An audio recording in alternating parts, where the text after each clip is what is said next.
Everyone, মোৰ অন্য এটি ভিডিঅ'লৈ সকলোকে স্বাগতম জনালোঁ। সকলোৱে বাৰু দুপৰীয়া আহাৰ ৰান্ধিলেনে? মই আজি ৰান্ধিব লৈছোঁ বৰালি মাছৰ গ্ৰেভি বনাম বুলি ভাবিছোঁ।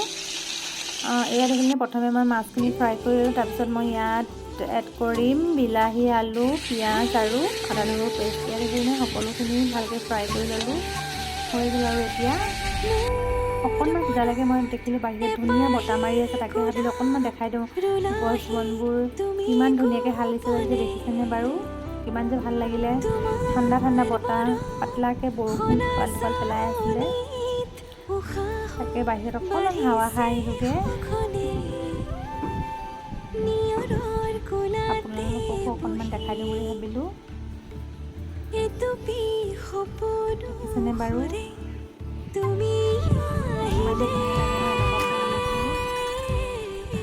ঠাণ্ডা ঠাণ্ডা মুকলি এয়া মোৰ মাছৰ ৰেডি হৈ গৈছে আৰু দেই, অকণমান শুকাবলৈ আছে। তাৰ মাজতে বেটাই আৰু আমাৰ কাটি পেলাই ডান্স কৰি দেখিছেনে?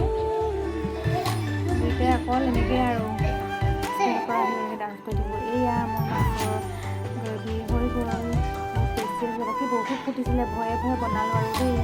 আপোনালোকে বাৰু দুপৰীয়া আহাৰ খালেনে? মই এয়া খাব ল'লোঁ আৰু দেই, খাই আছোঁ। টেষ্টি হৈছিলে। বৰালি মাছটো ইমানেই ফুটে নহয়, বনাবলৈ ভয় লাগিছিলে মানে। যেনে বনালোঁ আৰু খাবলৈ যেনেকুৱা টেষ্টি নাই, বনাবলৈও সহজ নহয়। তাৰপিছত বেটাক টিউশ্যনত থৈ আহিলোঁগৈ। Bye bye.